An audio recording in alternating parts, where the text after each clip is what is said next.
Marie-André, je te laisse la parole. Super, merci Marion. Bonjour tout le monde. Bonjour à toutes et à tous. Ça fait très plaisir de vous voir avec nous aujourd'hui. Le webinaire d'aujourd'hui, comme vous le savez, porte sur la philanthropie des communautés noires, comment structurer un espace de collaboration durable.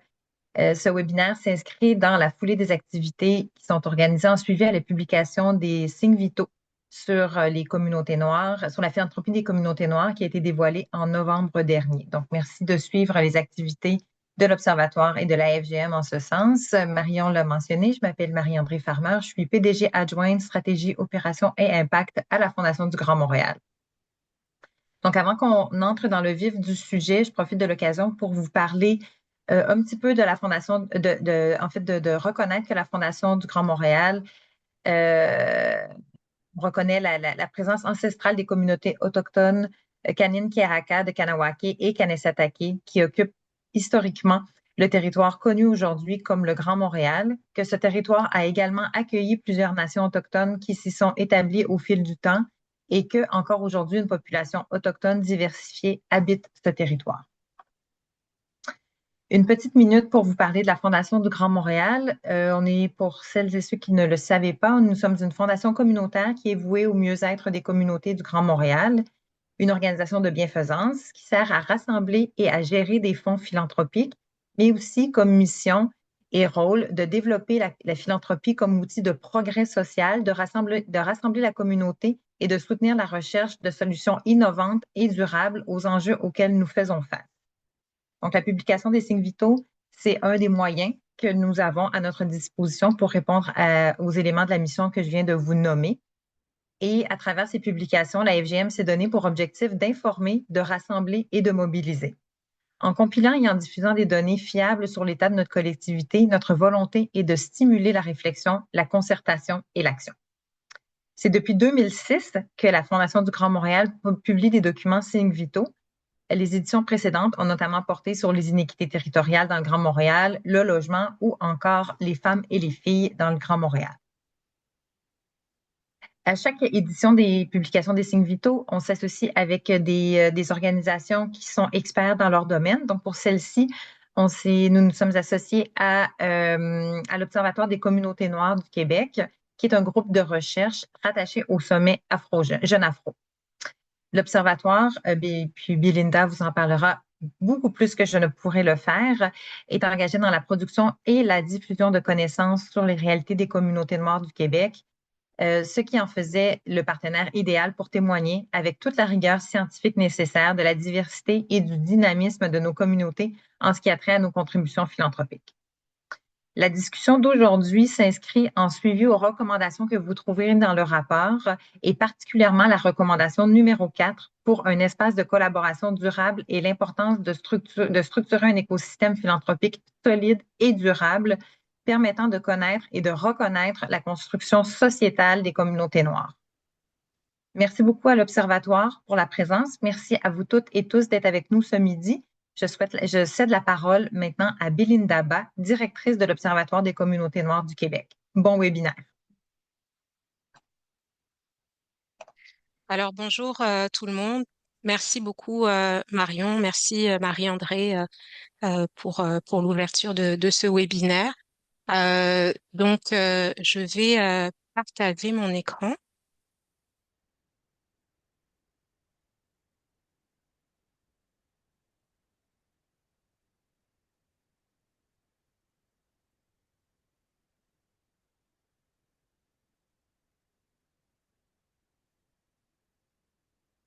Alors je pense que vous voyez mon écran maintenant. Parfait. Je vais faire une brève présentation pour introduire la discussion que nous allons avoir avec trois invités que je vais présenter également. Marie-André a parlé de l'Observatoire des communautés noires en précisant d'emblée que l'Observatoire, donc c'est un organe de recherche qui fait partie du Sommet Jeune Afro, donc qui est lui-même un regroupement de près de plus que 80 organismes communautaires principalement qui interviennent à l'échelle du Québec et en faveur des familles et des jeunes, des communautés noires, pas exclusivement, mais de manière importante. Donc, à l'intérieur du sommet, l'Observatoire est vraiment chargé du volet de recherche, donc production et diffusion de connaissances sur les réalités des communautés noires, avec une approche particulière qui est celle de la recherche-action participative, communautaire parce que c'est un milieu communautaire. Et si on parle de recherche-action, c'est parce que l'objectif de cette production ou de mobilisation de connaissances, c'est vraiment de transformer les pratiques sur le terrain, euh, euh, contribuer en fait à l'amélioration de l'action des organismes communautaires, des organismes publics, donc vraiment de pouvoir interpeller ceux qui peuvent amener à des transformations sociales. On structure notre action autour de 5 thématiques prioritaires qui sont les 5 thématiques aussi autour desquelles s'organise l'action du sommet, donc qui sont la justice, la culture, l'économie, l'éducation, la santé et les services sociaux. Et notre thématique transversale majeure, c'est la jeunesse, en lien avec la mission du sommet Jeunes Afro du développement socio-économique des jeunes des communautés noires à l'intérieur du Québec, évidemment.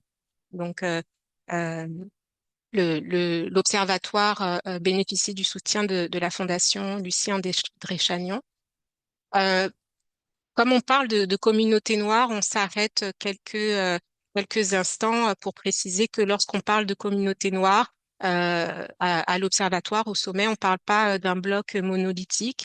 Donc, c'est pas un groupe homogène d'un point de vue culturel, linguistique et aussi des origines nationales des personnes qui font partie de ces communautés. Mais ce qui est le commun, en fait, c'est cette expérience partagée de discrimination, d'inégalité, euh, qui n'efface pas la diversité des parcours et des identités et des appartenances. Et aussi, on précise l'importance de considérer le critère d'auto-identification pour désigner que ce soit les communautés noires ou les personnes noires. Alors, rapidement, pour comprendre qu'au niveau de l'Observatoire, on travaille avec une diversité de personnes et d'acteurs. Donc, au-delà de l'équipe qui est celle de l'Observatoire, donc on travaille avec l'appui d'un comité scientifique et éthique qu'on a mis sur pied, un comité de recherche des jeunes et des groupes de recherche, des experts collaborateurs. Bref, le travail de l'Observatoire, c'est un travail qui mobilise tout un réseau de professionnels et acteurs des communautés noires. Donc plusieurs projets de recherche en cours dans les différents domaines ou thématiques que j'ai mentionnés et un travail important de vulgarisation des connaissances parce que le but, c'est vraiment de changer le terrain et donc d'avoir des connaissances accessibles. Alors, pour ce qui est de l'étude signes vitaux, bon, vous pouvez avoir accès évidemment au rapport complet, puis aussi à un document de faits saillants. Donc, ça a été réalisé selon notre approche participative à l'Observatoire, donc avec le mandat donné par la Fondation. Donc, l'approche participative nous amène à travailler donc avec une équipe de recherche, de professionnels de recherche euh, euh, que j'ai dirigée. Euh, à titre de chercheuse principale, mais également avec un groupe de travail constitué de personnes concernées, donc des personnes qui dirigent ou qui représentent des organisations philanthropiques ou des personnes qui sont intéressées par ces enjeux-là. Donc, vous les voyez à l'écran. Euh, donc, comment est-ce qu'on a fait notre travail? Ben, on l'a fait selon une approche scientifique classique, j'allais dire, au classique et en même temps avec toujours l'approche participative, mais en ce sens que on a recensé des écrits traitant de la philanthropie des communautés noires ou la philanthropie noire, donc à l'échelle du Québec, du Canada, mais au-delà, donc une recension assez large. Et qui nous a amené à identifier à travers cette documentation trois grands référentiels de la philanthropie, une philanthropie plus communautaire pour celle qui est plus contemporaine dans son émergence, une philanthropie plus dite charitable, euh, associée à l'action des églises ou des lieux de culte et une philanthropie plus dite stratégique, associée en fait à euh, l'action des grandes entreprises et puis vraiment une approche associée aussi à une approche plus capitaliste dans la manière de mener cette philanthropie. Alors, donc, sur la base de cette recension des écrits, avec le groupe de travail, on a identifié une question de recherche principale qui est comment la philanthropie est-elle perçue, pratiquée par les acteurs individuels et collectifs des communautés noires. Donc, l'idée, c'était vraiment de aller au-delà de certains préjugés sur euh, la philanthropie telle que menée par les individus ou les organisations des communautés noires. Alors, notre travail, on l'a mené selon une approche mixte, donc un devis mixte avec du quantitatif et du qualitatif, qui nous a amené à réaliser un sondage donc entre novembre 2024 et février 2025 auprès de 280 personnes noires. Et on a également réalisé en complément des entrevues auprès de 18 personnes avec des profils diversifiés en termes de genre, en termes d'origine ethnoculturelle, en termes de tranche d'âge, en termes aussi de revenus. Et donc ça aussi, ça a eu lieu à la fin 2024 jusqu'à à la deuxième moitié de 2025. Donc vraiment quelques chiffres, mais vraiment évidemment je vous invite à consulter le rapport et aussi le document de faits saillants. Donc on s'est intéressé à la question de l'identification en tant que philanthrope, qui nous a amené à constater que 87% des personnes répondantes ont donné au cours de l'année qui a précédé le sondage, mais un peu plus que la moitié simplement s'identifie comme telle. Donc un décalage entre le fait de donner et la perception d'être un ou une philanthrope. Euh, une autre donnée saillante, donc on s'est intéressé aux pratiques, donc qu'est-ce qu'on donne, combien on donne, pourquoi on donne, et parmi le combien, on a cette donnée d'un don médian annuel aux organismes, donc pour les personnes qui donnent, qui ont affirmé donner à des organismes, donc 50% des personnes interrogées donnent moins que 600 $ et 50% donnent plus. C'est quand même un chiffre, si on compare avec d'autres études qui mesurent les dons moyens ou les dons médians, c'est quand même un chiffre élevé, relativement élevé. Puis donc une diversité de types de dons allant de l'argent à des biens matériels, le temps, les denrées alimentaires. Au niveau des pratiques de dons aussi, un autre chiffre que je vous propose de retenir, donc sur la question de à qui on donne et comment est-ce qu'on donne. Donc, on a 8 répondants sur 10 qui donnent de l'argent à des organismes et plus de la moitié à des organismes et directement à des personnes.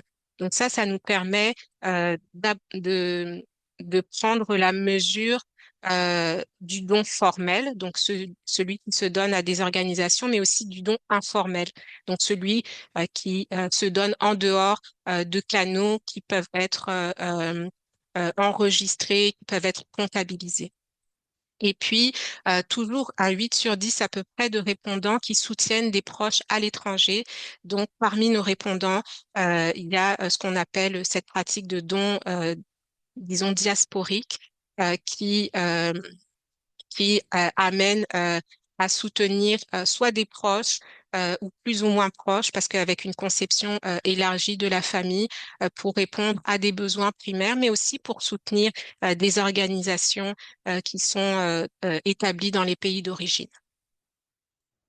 Et puis, je termine avec un focus en fait sur la question des organisations, puisque comme vous vous rappelez, donc on s'intéressait à la philanthropie menée par les individus, mais aussi par les organisations. Donc il y a une section du questionnaire qui portait sur cet aspect-là. Et donc on a au niveau des répondants qui dirigent une organisation philanthropique plus que la moitié près de 60% qui déclarent des difficultés d'accès au financement institutionnel qui a pu être creusé dans le qualitatif euh, en précisant que c'est la question de l'accès au réseau qui permettre d'avoir l'information sur ces financements aussi, euh, de, de de savoir un petit peu comment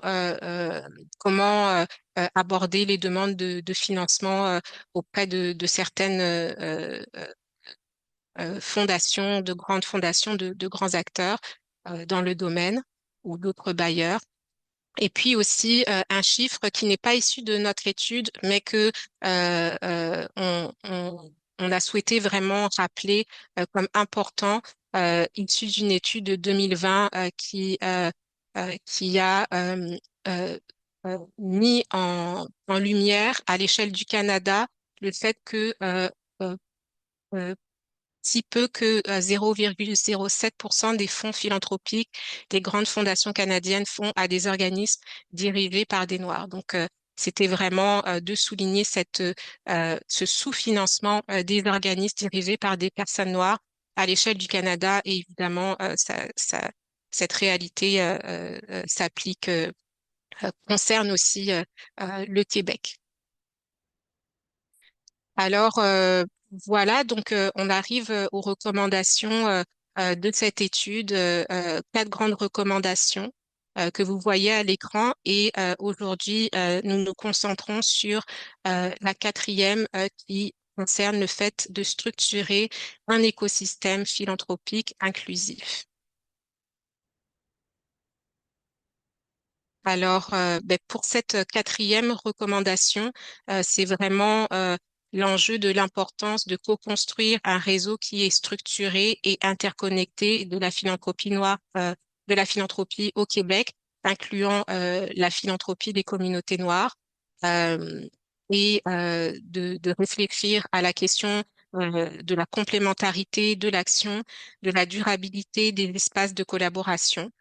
Donc, bref, on va en savoir plus avec nos intervenantes et à travers la discussion.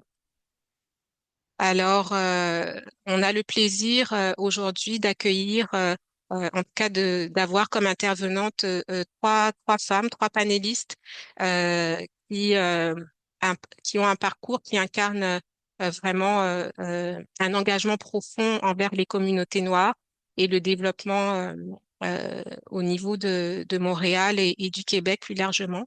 Donc, je commencerai avec Ayana aliénée, donc qui est une professionnelle aguerrie en gestion, en opération et en finance. Ayana met ses compétences au service de sa communauté avec constance et générosité, donc très engagée dans le bénévolat. Elle joue un rôle clé depuis plus de 10 ans au sein de l'Association de la communauté noire de Côte-des-Neiges et dont elle est aujourd'hui la présidente exécutive. Son leadership a contribué à des reconnaissances importantes pour l'organisme, notamment la médaille Darcy McGee en 2025. Et elle a elle-même reçu plusieurs distinctions, dont celle de personnalité noire inspirante du Québec par CBC.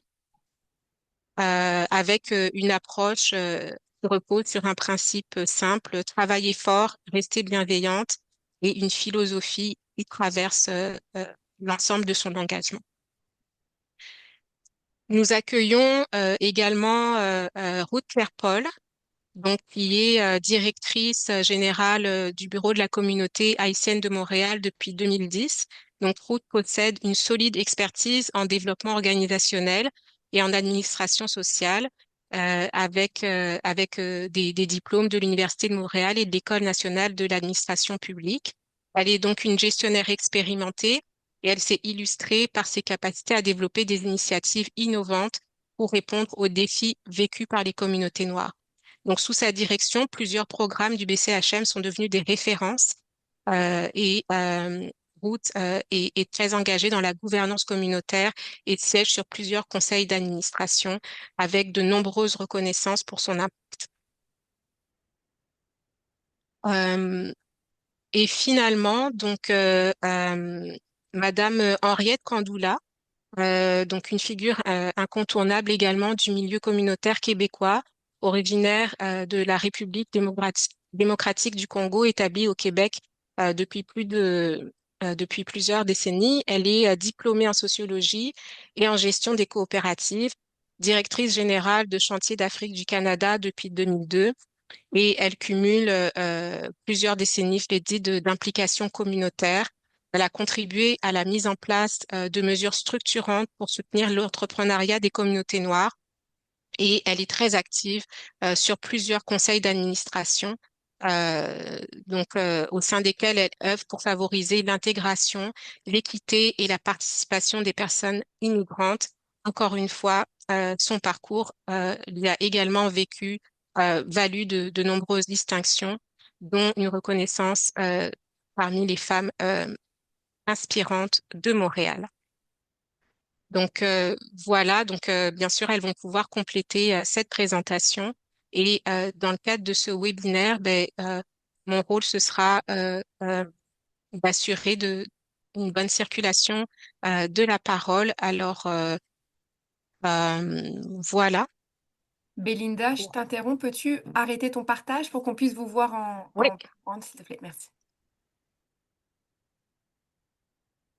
parfait.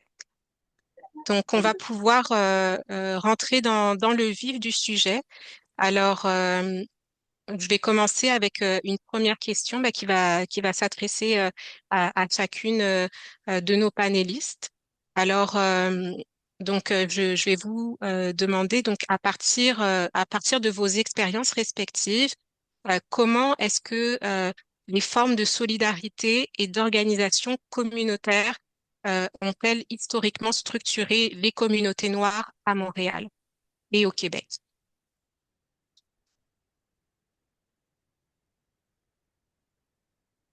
Donc, Est-ce que peut-être je commence? Ruth? Oui, Bonjour tout le monde. Juste un petit rappel, je suis Ruth Pierre-Paul, la directrice générale du BCHM, qui est le bureau de la communauté haïtienne de Montréal.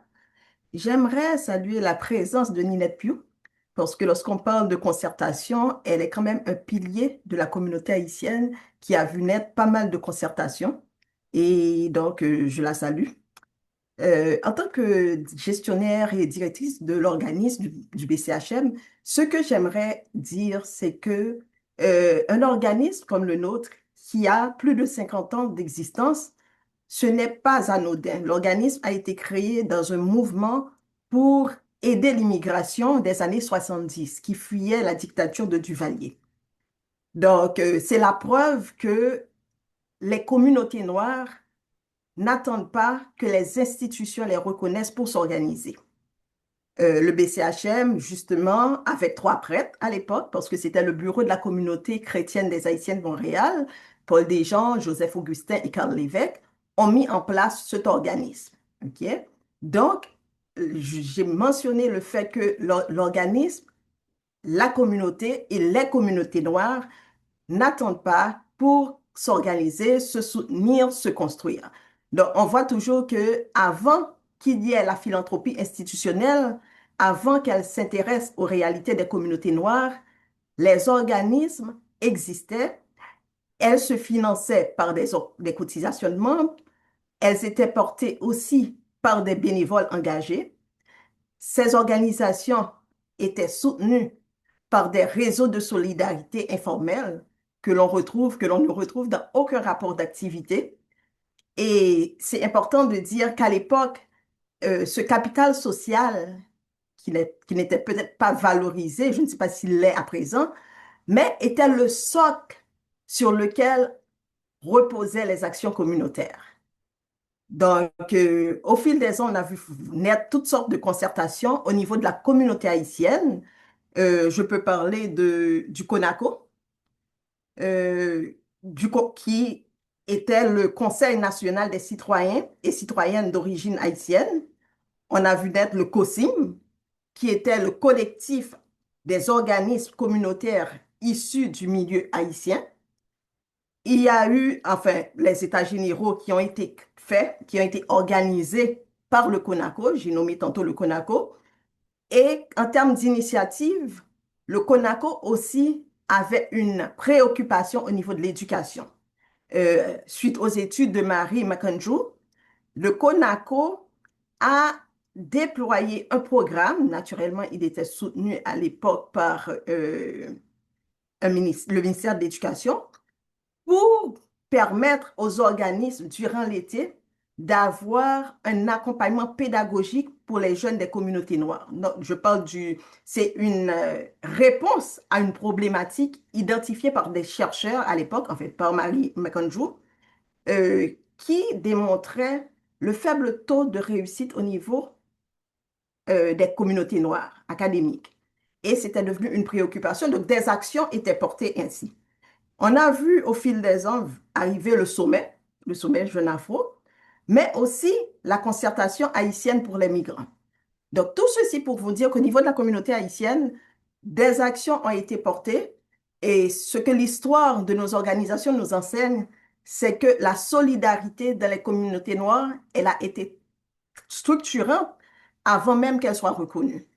Donc, au niveau du BCHM, je veux prendre l'exemple d'un programme qui s'appelle Option Protection. C'est un programme qui a été mis en place pour lutter contre la surreprésentation des enfants noirs en milieu de protection.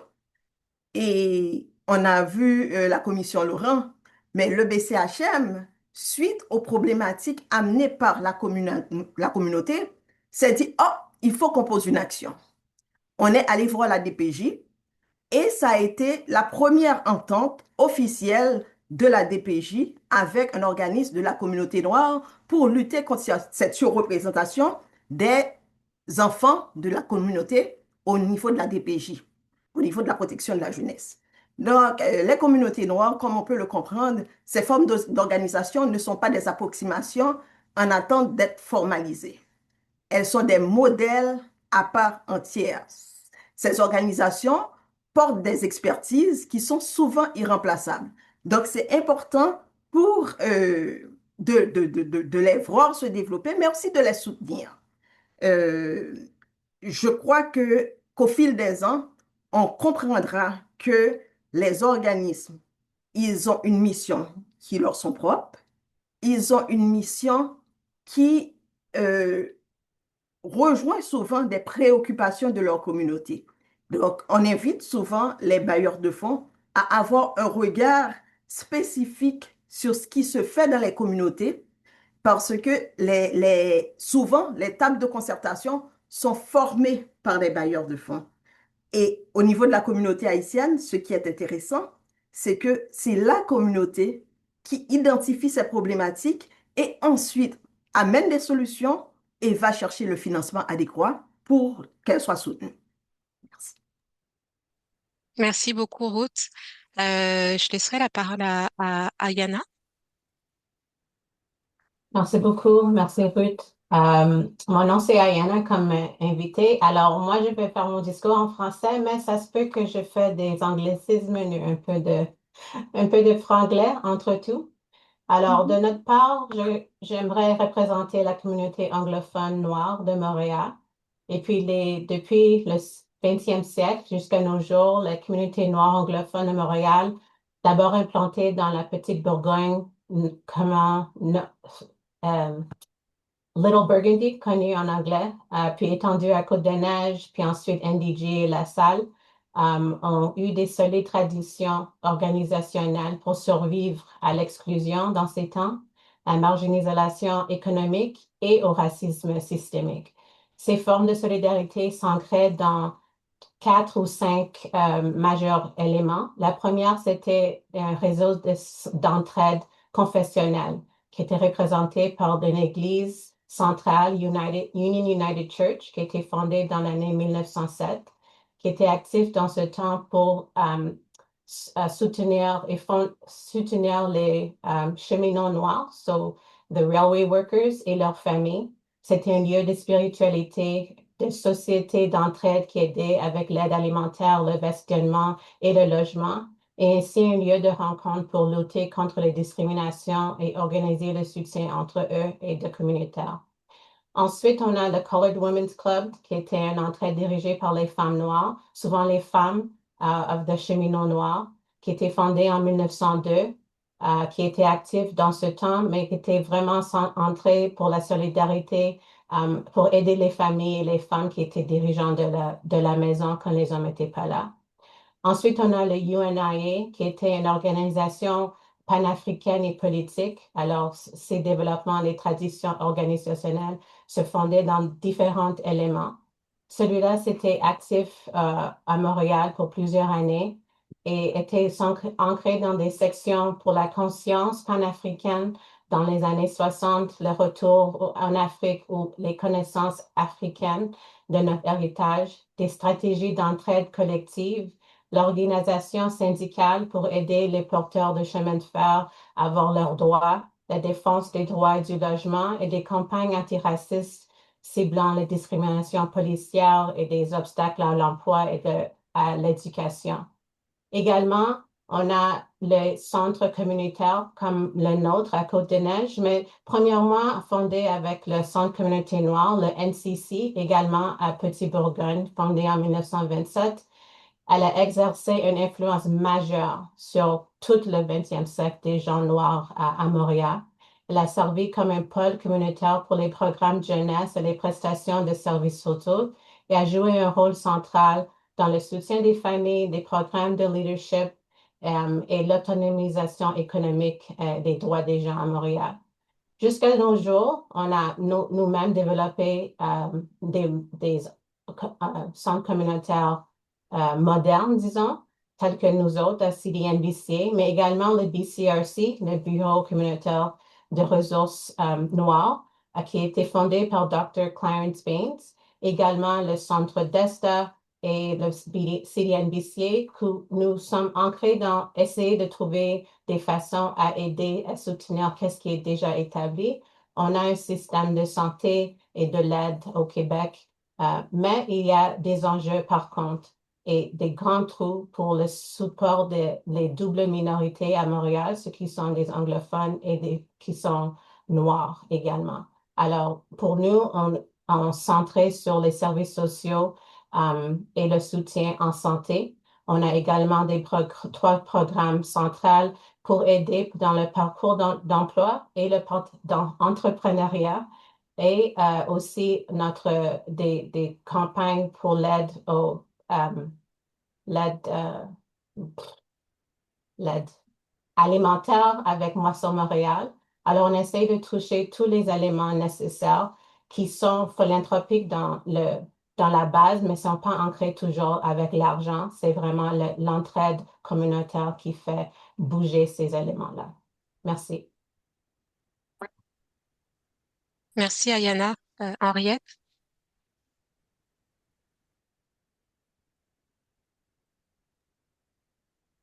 ton micro, Henriette.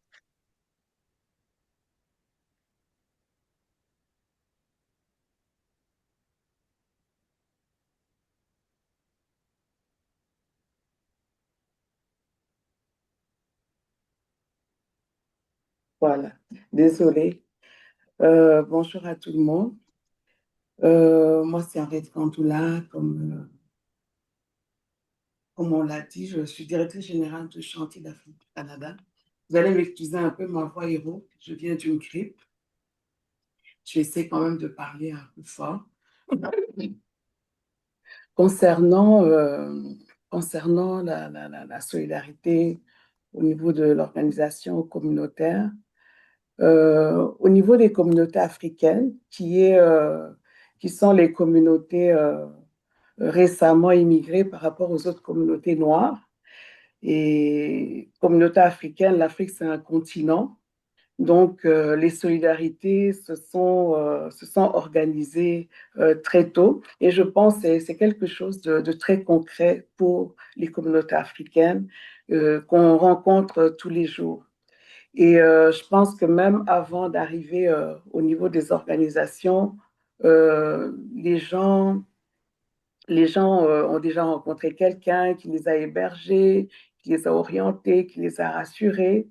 Et on voit aussi beaucoup, il y a les réseaux informels. Au niveau des communautés africaines, il y a les réseaux informels. Les réseaux informels, on a les associations par pays qui jouent un rôle très important pour justement euh, aller vers les gens. Il y a les groupes de femmes, il y a les églises. Et ce sont vraiment des espaces où les gens s'entraident et pas juste financièrement, mais aussi pour aller chercher de l'information, pour trouver l'emploi, pour comprendre le système, pour s'intégrer. Et quand je réfléchis, tantôt je disais, je ne me voyais pas philanthrope. Les signes vitaux, ce document a éveillé un peu la conscience en moi, car souvent quand on me demande qu'est-ce que je fais, qu'est-ce que je suis, je dis facilement, je suis une entrepreneur sociale. Mais là, quand on me dit, est-ce que tu es philanthrope, je m'arrête et je me dis, est-ce que je suis philanthrope? Donc vraiment, pour moi, c'est une découverte aussi. C'est quelque chose sur lequel je ne me suis pas beaucoup attardée, bien que quand je regarde Chantier d'Afrique du Canada, on est là depuis 25 ans. 2026, on va compléter 25 ans d'années d'existence. Et je me rends compte que les personnes qui ont contribué justement à la création de Chantier d'Afrique du Canada, c'était des philanthropes. Car c'était vraiment un groupe de personnes qui voulaient vraiment aider, qui étaient prises justement de cet humanisme, aider les Africains qui viennent d'arriver, comment les orienter. Et les gens se sont regroupés et ont créé Chanter l'Afrique du Canada. Et je pense que pendant un an, c'était des cotisations. Chanter l'Afrique du Canada n'avait pas de financement. Donc, chacun à son niveau, des professionnels, des bénévoles, cotisait de l'argent pour payer le loyer, pour payer le téléphone, l'électricité, pour qu'on puisse offrir des services. Car on travaillait beaucoup avec les familles d'origine africaine, avec les enfants d'origine africaine qui avaient des difficultés. Vraiment, il y avait comme une émulation d'entraide pour les communautés. Et bizarrement, c'est aujourd'hui que je me rends compte que c'était de la philanthropie. Car vraiment, les gens ont fait ça naturellement parce qu'on voulait aider. On ne voulait pas que nos enfants se perdent. Déjà à cette époque-là, on parlait de DPJ. On ne comprenait pas le système. Donc, chacun allait chercher de l'information pour le mieux-être de la communauté. Donc, c'est vrai, la philanthropie, on en faisait, mais sans le savoir et peut-être moins reconnu aussi. Donc, vraiment, les gens bénéficiaient déjà de cette solidarité de la communauté. Et nous, au niveau de Chafrique, c'est qu'on vient un peu structurer, on vient renforcer ce qui existe déjà. Et par exemple, comme je dis, au niveau de l'employabilité, on va avoir vraiment les membres de la communauté qui se mobilisent pour chercher des offres, pour chercher de la formation, pour accompagner les gens dans leurs premières expériences. Mais vraiment, c'est vraiment les associations, comme j'ai beaucoup d'associations culturelles par pays, il y a aussi les églises, il y a les systèmes aussi de tontines dans lesquels ça devient des espaces où on a de l'information, où on s'entraide aussi financièrement pour les gens qui ont des difficultés. Il y a le gardiennage. beaucoup, on essaie de rester dans un quartier plus ou moins proche pour justement se soutenir au niveau du gardiennage d'enfants ou quand l'autre va chercher de l'emploi, il y en a une qui va garder les enfants. Donc, des groupements de femmes, beaucoup de groupes de femmes qui se font pour justement s'entraider au niveau comment je pourrais dire, de partager aussi nos valeurs africaines aussi. Donc, vraiment, ces formes de solidarité, on les retrouve. Et même, j'ai vu à un moment donné, au niveau des assurances, assurance santé ou assurance vie, euh, il y a des gens qui n'avaient pas suffisamment d'argent, mais il y a une solidarité qui s'est créée, il y a comme une mutuelle qui s'est créée pour permettre aux gens qui n'avaient pas de l'argent pour supporter les assurances de contribuer peut-être $1 par mois. Et avec ça, pour garder nos valeurs, quand la personne meurt, on peut l'enterrer, on peut emmener le corps dans le pays d'origine. Mais ça, ce sont des solidarités vraiment. On est ici dans un continent étranger, mais on essaie de se retrouver, de se regrouper pour se soutenir, soit pour l'emploi, soit pour des problèmes de santé, de gardiennage. Donc, les formes de solidarité, vraiment, euh, on les voit beaucoup dans les réseaux informels. Comme je l'ai dit tout à l'heure, ce sont vraiment des espaces, c'est pas seulement de l'argent, mais c'est de l'information qu'on se partage, ce sont des opportunités, c'est du soutien moral aussi, et on est là.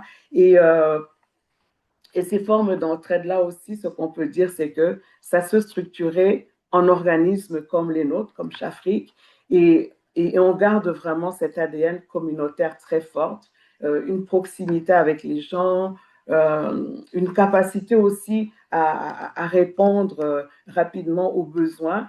Et il y a comme une responsabilité collective de la communauté par rapport aux gens qui sont dans le besoin. Et Merci Henriette. Je vous coupe un petit instant, je suis désolée. Je vois qu'il y a une main qui est levée. On veut laisser aussi la parole aux personnes de poser leurs questions. Je vous laisse ouvrir votre micro, peut-être Philémon. Je suis désolée de mal je vais prononcer. juste finir. Oui, oui, absolument. C'était juste pour Ok, qu'on je puisse finis et puis, oui, après, pour tenir notre horaire également. Merci. ok, d'accord, je suis vraiment vers la fin. Mais ce que je veux dire aussi, c'est que malgré ces formes de solidarité, souvent ça reste invisible. Tu sais, ce ne sont pas des choses qui sont reconnues. Tu vois, comme moi je disais, quand Chafrique a été créé, c'est de la philanthropie. Pendant un an, des personnes qui se mettent ensemble pour vraiment supporter l'organisation, pour une meilleure intégration des communautés sans financement, ils finançaient, mais c'était vraiment cet humanisme-là qui les portait pour le bien-être de nos communautés. C'est 20 ans plus tard, j'ai dit, mais oui, c'était de la philanthropie, mais on ne s'en rendait pas compte. Il y avait pas vraiment de la conscience à ce niveau-là. Donc, moi, je dis souvent, c'est que ces formes de solidarité, ça reste invisible, oui, mais ça permet au moins aux gens de s'intégrer, de se stabiliser et de contribuer aussi à la société, dépendamment à quel niveau. Et comme on l'a dit tout à l'heure, on a toujours eu nos propres mécanismes de soutien, de solidarité. Et moi, je pense reconnaître ces formes de solidarité, c'est aussi reconnaître que nos communautés ont toujours été des actrices de leur propre développement. Au niveau de la prise en charge, on a toujours été là et c'est vraiment important d'en tenir compte, que ces organisations sont vraiment des piliers au niveau de la confiance. Ce sont des espaces de représentation des communautés et qui souvent, ce sont des incubateurs aussi de leadership. On le voit 20 ans, 50 ans plus tard, ce qu'on voit, ce sont des personnes qui sont passées par là. Donc, ces solidarités-là sont des incubateurs de leadership aujourd'hui. C'est un peu ça que je voulais dire. Et c'est ça, c'est que trop Ouais, peu de reconnaissance. Merci merci. beaucoup. Est-ce que vous vouliez poser votre question? J'ai l'impression qu'il y a la main levée ou est-ce qu'on enchaîne peut-être, Belinda, pour le reste de la conversation. Si vous souhaitez poser la question, peut-être dans le Répondre, chat hein. aussi, on pourrait y répondre. Oui, oui, bonjour, chers tous. Bonjour. Bonjour.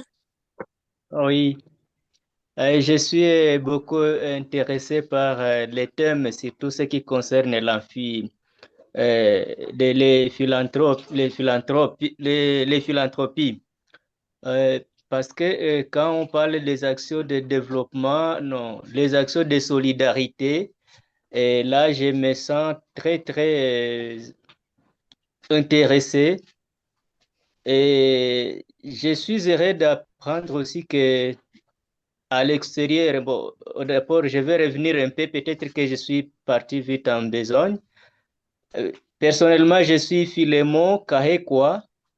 Je vous contacte depuis la RDC, dans la province du Sud Kivu, où je suis le fondateur de l'organisation Solidarité pour les déshérités, SPD. Et, et là, c'est une organisation qui se fonde sur les actions de solidarité entre les communautés qui sont en situation de vulnérabilité. Et je suis vraiment intéressé du fait que vous aussi, au niveau de l'extérieur du Canada, vous faites la même chose. Et maintenant, ma préoccupation serait de savoir, bien que peut-être l'émission n'a pas encore fini, serait de savoir comment l'organisation philanthrope du Canada, comme vous avez exposé comment ça a évolué au niveau de l'Haïti, comment ça compte finalement sortir du pays du Canada ou de l'Afrique de l'Afrique d'Amérique, du continent de l'Amérique vers l'Afrique. Comment vous comptez joindre les autres organisations sur place en Afrique qui se chargent de la solidarité? Merci. Merci beaucoup pour votre question. On va garder les questions pour la fin, si ça vous dérange pas. On l'a bien pris en note, je pense. On va continuer, comme vous le disiez, à avancer sur la discussion du panel et on aura une période de questions, à la fin. Je vous remercie. Merci. Oui, alors pour poursuivre sur notre enjeu vraiment de la structuration d'un écosystème plus inclusif, euh, euh, la question à chacune, c'est euh, malgré les spécificités des communautés dont vous avez parlé, anglophones, francophones, haïtiennes, euh, africaines, haïtiennes, il y a cette constante d'un enjeu de reconnaissance lié au fait euh, qui peut s'expliquer par des pratiques informelles qui sont peut-être peu visibles, mais dans tous les cas peu reconnues. Et aussi l'enjeu connexe certainement de l'accès aux ressources. À chacune, peut-être, je pose la question, euh, peut-être brièvement, comment et comment vous expliquez en fait ces enjeux, mais surtout comment est-ce que vous voyez que des solutions peuvent être trouvées, notamment dans la relation entre le milieu communautaire et le milieu philanthropique? Je commence. Oui, Ruth, tu peux y aller. Donc, moi, je parlerai surtout du défi de la symétrie. Lorsque je parle du défi de la symétrie, c'est vraiment au niveau du pouvoir. Ce sont souvent les bailleurs de fonds qui définissent les priorités et les critères d'admissibilité. Euh, et ça, des fois, ça peut être problématique lorsqu'on est un organisme sur un territoire où nos enjeux peuvent ne pas être des enjeux prioritaires. Mais en passant, j'aimerais quand même, c'est pas parce que j'ai été financé, le BCHM a souvent été financé par la Fondation du Grand Montréal, mais j'aimerais saluer votre façon de faire parce que à quelques reprises, contrairement aux standards où les formulaires étaient complétés par les organismes, il y a eu à peu près 3 ou 4 possibilités où je parle d'années là, d'appels à projets, où ce sont les conseillers de la fondation qui sont venus au sein des organismes, qui ont écouté les problématiques, naturellement, ils avaient des priorités, mais qui ont eux-mêmes rédigé les problématiques pour les soumettre à la fondation. Alors là, je vous dis chapeau.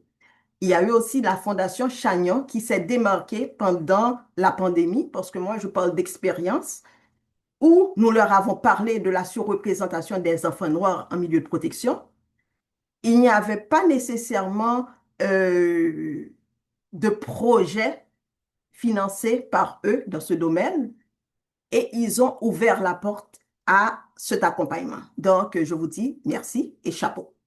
Donc, j'ai parlé de la symétrie des pouvoirs où souvent ce sont les bailleurs de fonds qui identifient les priorités et lorsqu'on donne, on a le droit de s'attendre à ce que euh, certaines choses se fassent d'une manière très claire.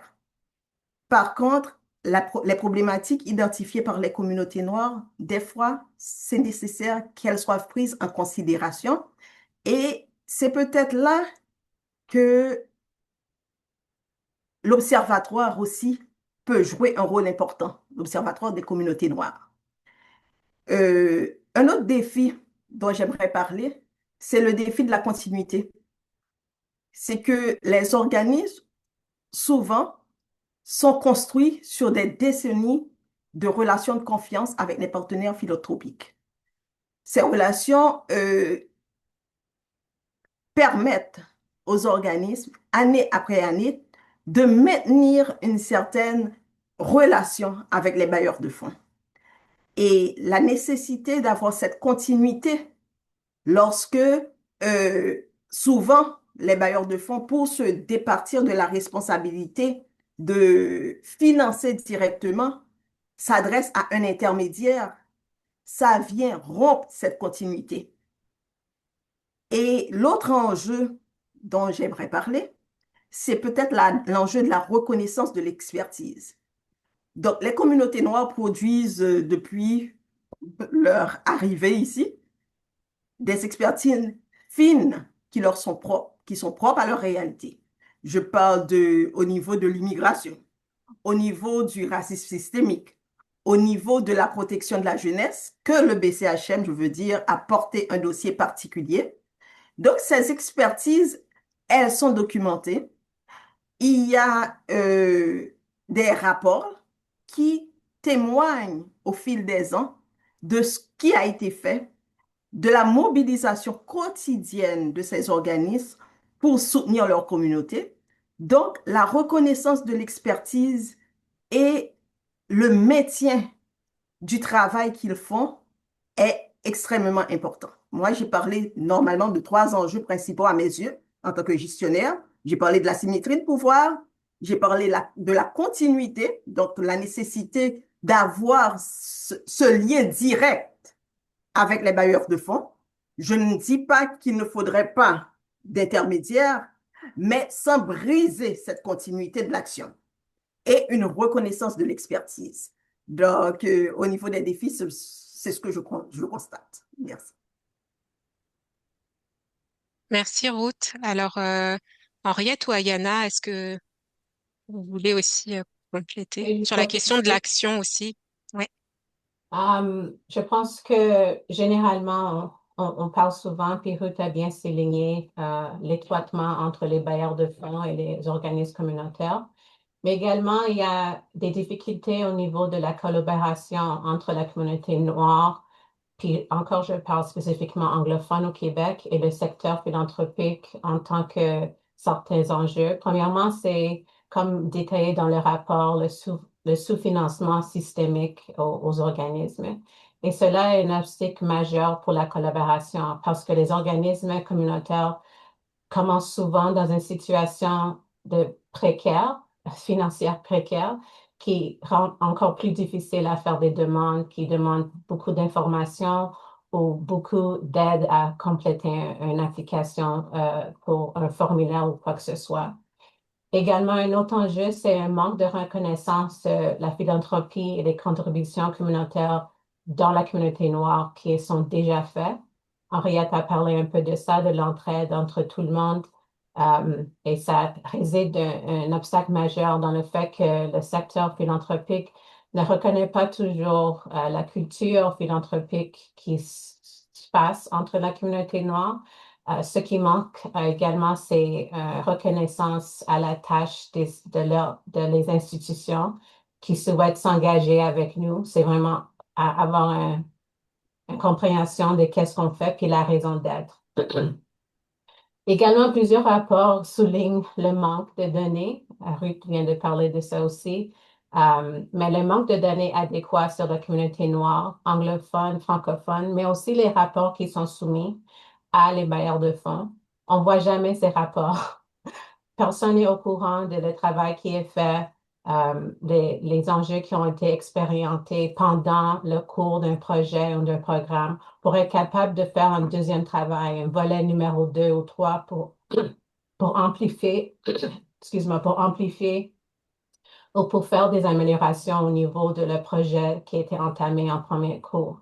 Alors, ça, c'est un gros enjeu et dans l'absence de données fiables, les organismes philanthropiques ont souvent recours à des modèles de financement plus général qui négligent les groupes noirs qui ont besoin de l'aide.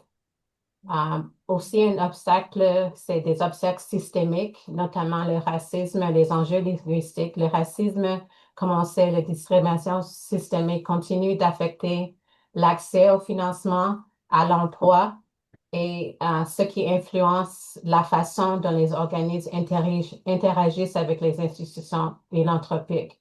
Dans notre situation, on a un financement stable de Centraide, mais ça ne couvre pas les employés qu'on a. Alors, on prend toujours un pourcentage, je dis souvent à mon équipe, on prend un peu de Pierre puis on donne un peu à Paul pour être capable de soutenir le travail qui doit être fait et qui est nécessaire pour la communauté. Et ces inégalités limitent la visibilité et l'accès aux partenariats philanthropiques qu'on pourrait faire si on avait une équipe stable qui est soutenue par des financements stables. Dernièrement, je dirais que un des obstacles, c'est une sous-représentation de qu'est-ce qu'on fait, de nos pratiques et des financements inadaptés à qu'est-ce qu'on a besoin. Les décalages entre les pratiques philanthropiques et les réalités communautaires sont très présents et la lacune de la capacité, comme j'ai parlé avant, et le sous-investissement déjà fait dans nos organismes. De tous les argents qui ont été financés, on sait que la plupart sont donnés à des organismes communautaires qui supportent les communautés noires, mais également les minorités visibles. Par contre, les gens qui sont les récipients de ces fonds sont jamais, ou plus que jamais, au 0,2% sont des organismes de la communauté noire. So, les gens qui sont noirs, qui donnent à des noirs, existent presque jamais. Et dans le cas de financement, c'est généralement très rigide avec des court termes qui sont axés sur certaines choses comme les relations entre les gens, qu'il y a toujours un écart entre la communauté noire et les gens philanthropiques. Dans plusieurs cas, comme le cas même avec le sommet, ça a pris beaucoup de recours pour être reconnu à Montréal comme un organisme anglophone dans le cadre de philanthropie, dans le cadre de soutien de la communauté noire. La communauté noire anglophone se connaissent, puis la communauté francophone se connaissent également. Alors, c'est des pas qu'on doit se faire entre nous autres pour promouvoir nos capacités avec les agents dans le cadre philanthropique. Sans cette représentation, les institutions philanthropiques risquent de négliger les priorités culturelles et de mal interpréter les besoins de nos communautés. Alors, ce manque de représentants on doit avoir une confiance en soi avant que les autres pourraient avoir des confiances dans le travail qu'on pourrait faire dans la communauté. Merci. Merci, Ayana. Henriette, est-ce que tu as des compléments sur le diagnostic ou sur les pistes d'action? Puis ensuite, on pourra ouvrir au public. Il y a des mains qui se lèvent. C'est ça, juste compléter par rapport aux défis. J'adhère un peu à tout ça là, mais là où je pourrais insister, c'est que c'est vrai qu'il y a des défis de collaboration sont concrets entre une question un équilibre entre la reconnaissance et l'équilibre justement entre les organismes et puis les bailleurs de fonds. À ce niveau-là, au niveau de la reconnaissance, c'est vraiment un enjeu. Car souvent, nous, les organisations, on est en contact avec les populations, les communautés, on comprend les besoins et tout, mais au niveau de l'expertise, ce n'est pas toujours pris en compte dans les décisions de financement. Donc, il y a une adéquation à faire à ce niveau-là.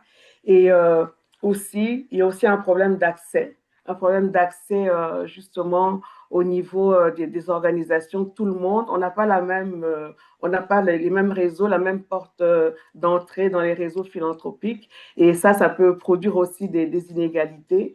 Alors, des organisations communautaires ou des communautés noires comme les nôtres, on n'a pas toujours suffisamment de ressources pour monter des dossiers complexes ou répondre à des exigences administratives lourdes. Je suis très contente d'entendre ce que Ruth disait au niveau de la Fondation du Grand Montréal et de la Fondation Chagnon par rapport aux demandes de financement. C'est des choses, je pense, que les autres fondations pourraient suivre. Et l'autre chose aussi en termes de défi, c'est la capacité, au niveau des capacités. Comme je disais, monter des demandes de financement, ça demande du temps, ça demande des ressources, ça demande aussi une certaine expertise. Donc, ça peut être une charge importante. Et pour finir, l'aspect de la continuité, comme disait Ruth tout à l'heure, nous, on travaille avec des personnes qui ont besoin d'accompagnement et d'un accompagnement plus long. Cependant, quand bien même le financement arrive, souvent ce sont des financements ponctuels, des financements par projet. Donc, alors que les besoins sur le terrain sont constants et ça rend difficile de bâtir quelque chose de durable parce que les besoins sont là, l'accompagnement est long, mais le financement il est là pour 1 an, 2 ans, alors que la personne, ça lui prend plus de temps. Donc, vraiment, pour moi, il s'agit de créer une véritable adéquation entre la réalité des organisations et les pratiques aussi du secteur philanthropique. En gros, je pourrais compléter à ce niveau-là comme ça. Merci, merci à vous trois bah, pour ces analyses et donc on est rentré déjà dans la question des pistes d'action puis de comment vous voyez que euh, euh, par rapport à ce qui existe et par rapport à ce qui n'existe pas, ce qu'on pourrait penser, concevoir, comment on peut améliorer cette relation, notamment entre les organismes des communautés noires et le milieu philanthropique. Donc, on va ouvrir maintenant la période de questions, puis je vais laisser Marion animer ce segment. J'aimerais rajouter quelque chose, Belinda, si Oui? vous m'accordez 1 minute là. Par rapport, oui, on a parlé des défis, mais pas nécessairement, il y a certains points par rapport aux pistes de solutions. Mais moi, j'aimerais ramener aussi la possibilité qu'il y ait une gouvernance partagée des espaces de dialogue, OK? Que la collaboration entre les bailleurs de fonds et les organismes communautaires soit omniprésente, qu'il y ait une approche co-conceptrice entre les organismes communautaires et les éventuels bailleurs de fonds. Et une autre piste de solution, certainement elle a été déjà mentionnée à plusieurs reprises, c'est le financement à long terme, pluriannuel, pour maintenir une certaine continuité des services. Et la troisième solution serait de ne pas considérer les organismes communautaires comme des sous-traitants de l'État ou de la philanthropie. Donc, c'est extrêmement important que les organismes communautaires, dans leurs actions autonomes, soient porteurs d'une vision propre au développement de leur communauté. Donc, c'est à peu près cette piste de solution qu'au niveau du BCHM, nous envisageons pour s'assurer qu'il y ait une bonne collaboration au niveau des organismes communautaires et des éventuels bailleurs de fonds. Merci Ruth, je vois qu'il y a eu beaucoup de cœurs, de bravos et de pouces en l'air, donc ça résonne beaucoup, je pense, pour beaucoup d'entre vous. On va avoir une période de questions d'environ 20-25 minutes pour tenir notre horaire jusqu'à 13h30. Orlando, si vous souhaitez ouvrir votre micro, poser votre question, je vous laisse aller.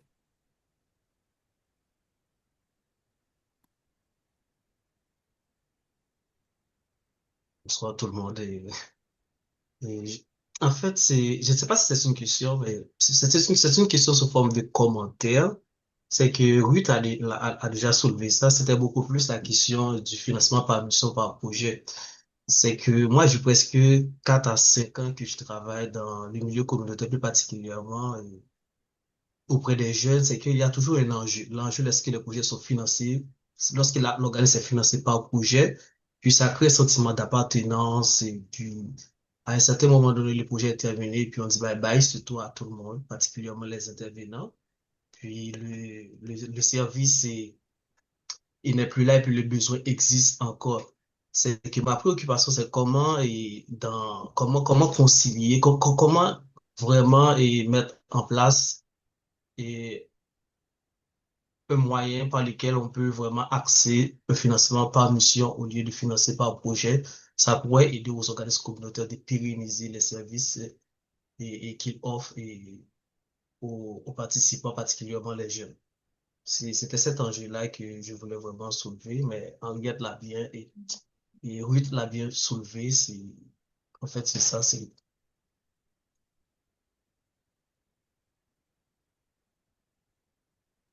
Merci beaucoup. Est-ce que vous souhaitez répondre une de vous peut-être ou est-ce qu'on passe à la question, au commentaire suivant? Oui, c'était plus un commentaire de général. Soukaina, je suis désolée si je prononce mal.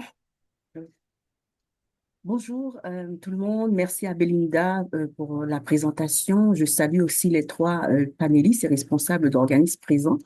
Ma question va s'adresser à la directrice du BCHM, Ruth Pierre-Paul. Dans votre première intervention, vous avez souligné l'importance de la concertation, qui selon moi aussi est un ingrédient important et essentiel dans l'apport entre les organismes de notre communauté afin de mutualiser nos efforts. J'imagine que ça inclut aussi non seulement la concertation entre les organismes de la communauté et aussi avec les potentiels bailleurs de fonds, comme vous l'avez souligné à votre toute dernière intervention. Et cette concertation n'amène pas toujours au résultat tel que nous l'aurions souhaité. Alors, selon vous, quelle est votre vision d'une concertation réussie et à quoi ressemblerait-elle concrètement? Merci pour la question. Donc, euh, une concertation réussie, c'est vraiment une concertation où chaque organisme repart plus fort, plus solide qu'il n'est arrivé au sein de cette concertation. Donc, cela suppose que des mandats spécifiques et limités au plaidoyer collectif, à l'influence des politiques publiques et à une gouvernance partagée, ce sont les éléments essentiels pour qu'il y ait une concertation réussie. Là, j'ai bien parlé de plaidoyer public, plaidoyer collectif, comporte des dossiers collectifs, l'influence des politiques publiques, et aussi une gouvernance partagée. Donc, pour qu'il y ait une concertation réussie, il ne faut pas que l'instance, qui est donc la concertation, capte les ressources destinées aux organismes. Il faut qu'elle soit en mesure de se détacher et d'être uniquement porteur de messages et aussi porteur de projets collectifs, dans ce sens qu'il amène les problématiques collectives, les problématiques communes aux éventuels bailleurs de fonds, au gouvernement et à tout ce qui peut porter une décision ou amener une décision favorable à la communauté. Donc, c'est ce genre de concertation qu'il faut. C'est une concertation où on se sent en confiance, où il y a une culture de confiance qui se construit et les mécanismes ne se font pas par décret. Donc, moi, je pense qu'on a vu plein de concertations. Le BCHM a été membre de nombreuses concertations et ce qui est intéressant, c'est de voir certaines concertations respecter leur mandat de plaidoyer public, d'influence des politiques du gouvernement et aussi de s'assurer que les organismes qui sont au sein de cette concertation ne repartent pas affaiblis en appartenant à cette association, à ce regroupement. Merci. Si je pourrais juste ajouter également, la concertation, je pense qu'on parle beaucoup de ça, puis comme vous dites, on est souvent appelé à donner notre opinion, mais par la suite des choses, les gouvernements, les bailleurs de fonds, ils aiment les données, ils aiment la recherche, les données, puis on doit faire un investissement par rapport à ce niveau-là pour amener quelque chose d'informé, pas juste des sentiments ou des, des, des, euh, des repères à des situations précaires dans la communauté qui vient d'arriver, mais vraiment ancré dans l'information avec les données et des recommandations soutenues par la communauté, en gros, des programmes pour élever des programmes communs axés dans les besoins dans la communauté noire, dans tout, répartis dans tous les besoins. Merci. Merci beaucoup. Je voulais qu'on revienne peut-être sur la question qui a été posée tantôt durant l'intervention. Donc, Monsieur Philémon, plus je vois que vous avez relevé votre main. La question, c'était concernant le financement à l'extérieur du Canada, à l'extérieur même du Québec peut-être. Euh, Est-ce que vous avez des éléments de réponse à apporter à monsieur qui est en ligne? En ce qui a trait au BCHM, moi, je peux dire que qu'on ne finance pas de projets à l'extérieur, on ne fait pas de projets à l'extérieur du pays. Nous soutenons les communautés haïtiennes, noires, francophones au sein du Canada, à Montréal plus précisément, du Grand Montréal. Donc, cette question s'adressait surtout aux bailleurs de fonds, J'en suis sûre. pas aux organismes autour de la table.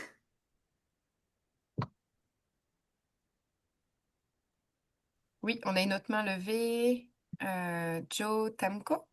Oui, bonjour, mon nom est Joe Tamko pour Stop Racisme Canada. En fait, bon, je trouve que c'est vraiment une bonne direction de créer en fait de décider des objectifs pour par rapport aux bailleurs de fonds. Mais ce que je voudrais savoir en fait, c'est votre positionnement sur la diversification en fait des revenus des organismes. Parce que quand on voit comment ce qui se passe au niveau géopolitique et les décisions qui sont prises au niveau du gouvernement, on peut voir que il y aura probablement une tendance des financements qui risquent d'être à la baisse, étant donné qu'ils mettent beaucoup d'argent dans différents secteurs. Et je voudrais savoir en fait quel est votre positionnement par rapport à la diversification des revenus des organismes à but non lucratif. Je peux répondre en premier. Chez nous, on a beaucoup, notre répartition, c'est des subventions fédérales, municipales et des fondations. On aime garder ça parce que comme un organisme anglophone, on est sujet à M30 qui dit qu'on ne peut pas avoir un montant supplémentaire fédéral si on veut avoir de l'argent provincial. Alors, ça, c'est un élément qu'on cible souvent quand on fait des interventions pour des demandes d'accès aux fonds. Dans les derniers 2 ans, on a vraiment fait un effort concentré de faire des collaborations. Je sais que les gens disent ce mot souvent pour expliquer des choses, mais on a vu que dans la communauté, avec l'argent qui a été donné par le gouvernement fédéral et autres, il y a beaucoup d'organismes noirs qui ont eu de l'argent pour faire des programmes, des projets qu'on faisait également. Alors, on a décidé de collaborer avec eux pour mettre ensemble nos connaissances, mais aussi l'argent qui a été reçu de leur côté, mais aussi de notre bord, pour essayer d'avoir une programmation qui a été plus amplifiée, qui peut-être dure un plus longtemps, mais également pour renforcer une deuxième demande pour du financement en collaboration avec des gens. Alors ça, c'est une façon qu'on a fait, c'est de faire des collaborations bien pensées, mais également de essayer de voir dans quel secteur on pourrait faire en anglais, on dit social enterprise. Alors, comment est-ce qu'on peut utiliser, qu'est-ce qu'on fait? Est-ce qu'on demande aux jeunes de faire un T-shirt puis on le vend à un montant plus bas? Est-ce qu'on charge des frais pour des activités qu'on ne chargeait pas avant? Alors, c'est un peu explorer qu'est-ce qu'on fait au niveau de l'organisme. Plusieurs de nos activités sont gratuites. Alors, on ne voulait pas changer ce modèle-là, mais il y a des éléments où les gens payent. Alors, comment est-ce qu'on peut amplifier ou utiliser plus de ces montants-là en tant que profit pour faire marcher l'organisation?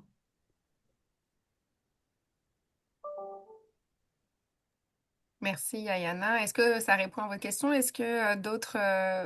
Oui, oui, oui. Oui. Ouais. Et c'était surtout en fait par rapport au côté donc que Ayana a bien soulevé au niveau de entreprise sociale, c'est que je me dis que probablement avec la conjoncture actuelle, ça devient quelque chose qui peut être important pour les entreprises, les organismes à but non lucratif de développer. Et c'est des modèles en fait moi je suis basé à Toronto en fait et c'est un modèle avec différents organismes à but non lucratif avec lesquels j'ai travaillé que qu'on met en place en fait de développer des systèmes qui leur permettent de ne pas rester dépendants uniquement en fait des subventions du gouvernement. Merci beaucoup. Intéressant, merci beaucoup. Je vois pas d'autres questions pour le moment. Il nous reste une dizaine de minutes, donc ce serait le temps si vous souhaitez poser une dernière petite question. Ou est-ce que vous, autour de cette table virtuelle, avez-vous d'autres éléments à nous apporter?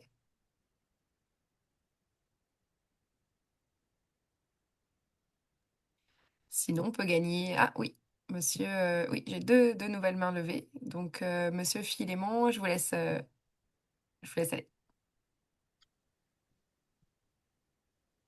Vous pouvez activer votre micro pour poser votre question, s'il vous plaît. Oui, merci beaucoup pour la parole. Mhm. Et moi, je le disais tantôt auparavant que je suis en RDC et j'ai bien suivi avec intérêt les différents exposés.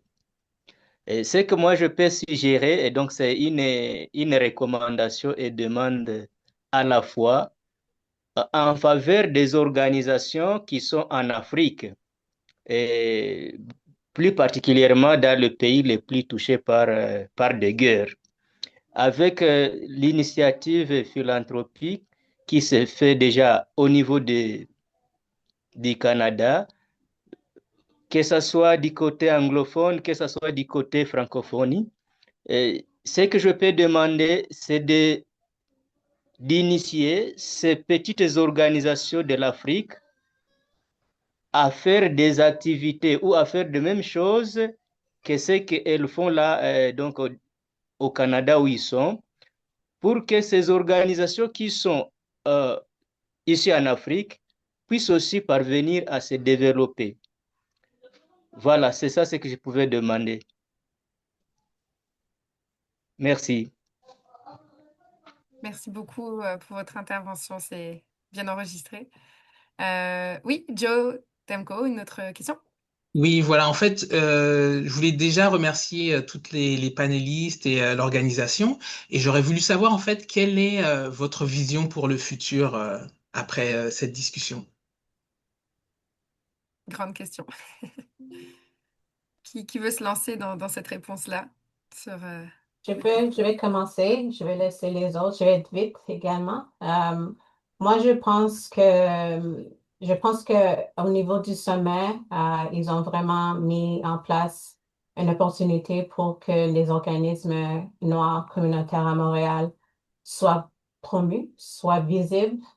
C'est pas quelque chose qu'on a eu l'opportunité. Puis, avec la question qu'on a demandé avant, comment est-ce qu'on peut faire des choses, ça prend une tête, right? Que tout le monde soit agréable à comment ça va dérouler, mais que tout le monde a une voix dans la façon que ça va dérouler. Et moi, je pense que les prochains pas, ça va être de continuer d'avoir la table de concertation qui a été créée, mais aussi que les voix soient entendues, que les choses soient faites, même si c'est pas directement et immédiatement, qu'on a un plan d'action nécessaire pour aller de l'avant, mais aussi on n'a pas le choix. On n'a pas le choix. Les besoins sont là. Les gens viennent à chaque jour. Ils ont besoin de l'aide. Et c'est de vraiment faire comprendre au gouvernement, mais également aux bailleurs de fonds, les organismes philanthropiques, que c'est pas un problème de COVID ou un problème de, quelqu'un n'a pas un salaire pour l'instant. C'est un problème récurrent qu'on essaie de soulager, d'aider. Et c'est pas seulement quand il y a des problèmes qu'on demande de l'aide au centre communautaire. On est toujours là. Alors, pour moi, la vision, c'est qu'on soit mis en avance, que tout le monde soit au courant qu'on est là 24 heures sur 7, 100% tout le temps, pas seulement quand il y a un problème. Et je souligne ça juste parce que pendant le COVID, tout le monde avait besoin de nous. Ils voulaient passer des messages, ils voulaient passer des masques. Puis là, on était reconnus. Puis après ça, on a disparu dans le monde des bailleurs de fonds. Alors, pour moi, c'est de garder notre place en provenance de qu'est-ce qui se passe autour de nous, mais aussi d'être vraiment la repère des informations qui sont nécessaires et de créer, comme j'ai dit, ces bases de données pour promouvoir les demandes de fonds et de promouvoir la demande d'avoir des fonds, comme on dit, permanents et pas de projets seulement. Merci, Ayana. Et on a Euh, j'ai deux dernières questions, peut-être Joshua? Oui, bonjour tout le monde. En fait, ma question, c'est assez similaire à ce que Joe vient de poser, donc je veux pas répéter, mais c'est aussi juste peut-être une suggestion pour la Fondation de Grand Montréal, ça serait vraiment utile d'avoir une façon de mieux connecter avec les autres participants au séminaire comme ça après l'événement. Si on trouve que quelqu'un a dit quelque chose d'intéressant, juste parce que moi, je suis en train, pendant toute la réunion, juste à noter les noms et les organismes pour chercher après.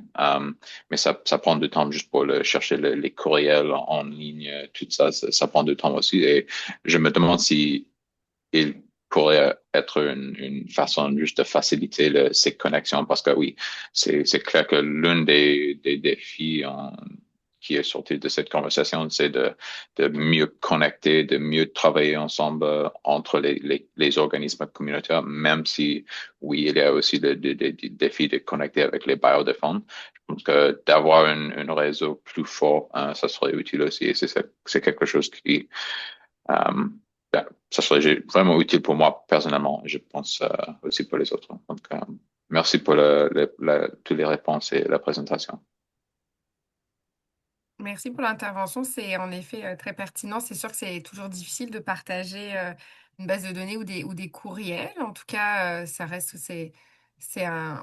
on va pouvoir y réfléchir de savoir comment on va pouvoir connecter et créer un réseau, peut-être pour qu'on puisse tous se mettre en relation. C'est une très bonne intervention. Merci beaucoup. Et Oui, c'est clair oui, que vous pouvez pas juste donner tous les courriels à tout le monde, mais s'il y avait une option de comme opt-in pour recevoir pour donner mon courriel, moi ouais, ce oui. serait juste une option aussi. Ben, merci beaucoup. On va prendre ça en Merci. note, absolument. Euh, il y a Moi, je peux juste question de dire quelque chose. Oui, oui, oui, bien sûr. Ouais, juste pour aller un peu dans le même sens par rapport à la question de M. Tamko. Moi, je pense que moi, je considère que c'est un début. C'est un début, puis j'apprécie vraiment ces rencontres. Et je pense que la Fondation du Grand Montréal et d'autres fondations au niveau philanthropique, de, de créer des espaces avec les communautés noires, justement il faut créer un pont, il faut établir un pont pour que les communautés noires, les organisations des communautés noires et les organisations philanthropiques puissent se rencontrer, puissent se parler. Parce que moi, je dis, pour moi, c'est un éveil. C'est à partir des signes vitaux, c'est vraiment un point de départ. Et je pense que avec des organisations, des fédérations comme le Sommet, il y a moyen de vraiment de se connecter pour co-construire des façons de faire, des façons de voir ensemble pour que les communautés en bénéficient. Pour moi, c'est vraiment le début de quelque chose. Parce qu'il y a 5 ans, il y a 10 ans, il n'y a pas eu ce genre de rendez-vous. Et pour l'avenir, c'est vraiment d'investir à ce niveau-là en créant des espaces de dialogue, de concertation avec des fédérations, des regroupements qui vont être un peu représentatifs pour créer vraiment une belle collaboration avec le milieu de la philanthropie et les communautés noires. Absolument, merci beaucoup Henriette. On va peut-être prendre la dernière question de l'ordi. Il reste 4 petites minutes, donc je vous laisse aller s'il vous plaît. Ok, merci. Moi, je vais aller directement, en fait, un peu très bref. C'est que j'aimerais, de manière concrète, quand je sors de cette rencontre, j'aimerais mieux saisir quels sont les avantages concrets, d'avoir une concertation, surtout dans le fait que la mission est unique, chaque organisme essaie de trouver des bailleurs qui répondent à certaines priorités, etc. De manière claire, donnez-moi les avantages vraiment d'une concertation en termes pratiques de ce qui s'est déjà fait. Merci. Bon, moi, je vais tenter de répondre. En- je ne vais pas dire en termes de ce qui s'est déjà fait, mais la pertinence d'une concertation réside dans, par exemple, la mutualisation de l'expertise. Donc, nous partageons les savoirs, ce que nous savons faire, notre expertise, confronter nos approches. Ça permet aussi de développer ensemble une base de connaissances communes. Donc, au niveau de la mutualisation de l'expertise. Une concertation peut permettre aussi la légitimité institutionnelle, ce qui veut dire on a un porte-voix, un porte-parole. Être membre d'une concertation, d'une instance reconnue, ça ouvre souvent des portes. Et ce que ça peut faire aussi, c'est aider au plaidoyer. Donc, je pourrais rejoindre, mettre ensemble la capacité de plaidoyer avec la légitimité institutionnelle, même si je les dissocie, mais ils marchent de pair. Le danger, c'est tout simplement au niveau de la captation de ressources. Tant et aussi longtemps que la concertation reste dans ses limites, c'est merveilleux. Tant que les ressources dédiées aux organismes, on ne déshabille pas Saint-Pierre parce que très souvent, ce qui arrive avec les bailleurs de fonds, ils disent, OK, c'est mieux de donner à 50 que donner à 1. Et des fois, donner à un projet qui est structurant et structuré, c'est des fois plus bénéfique pour la communauté. Donc, ce n'est pas le nombre d'organismes qui reçoivent le saupoudrage qui est important. C'est qu'est-ce qui est fait avec cet argent. Comment cet argent a eu un impact? Je donne un exemple. Le BCHM, avec le financement d'Option Protection, a permis à 3500 enfants de ne pas rentrer dans le système de la DPJ. Vous voyez, c'est clair qu'en tant qu'organisme, oui, nous faisons partie d'une concertation, mais c'est un bailleur de fonds qui a décidé de passer directement par le BCHM sans un intermédiaire pour financer ce programme. Donc, les concertations, capacité de plaidoyer, légitimité institutionnelle, mutualisation de ressources, ça, c'est vraiment ce à quoi une concertation peut aider. Donc, je ne sais pas si j'ai répondu, M. Bernard, à votre question.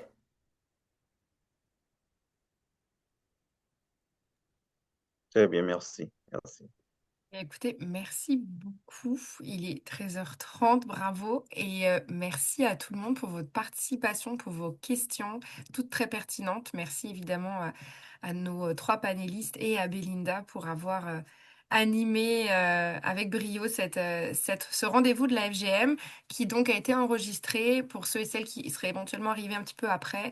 Ça va être diffusé prochainement sur la chaîne YouTube de la Fondation du Grand Montréal et sur nos réseaux sociaux. Donc n'hésitez pas à nous suivre et on se donne rendez-vous pour potentiellement d'autres rencontres puisque j'ai l'impression que c'est cette volonté aussi de tous se retrouver. Donc bravo tout le monde et merci beaucoup. Bonne journée. Merci. Au Au revoir. revoir. Merci à la Merci. Fondation. Merci.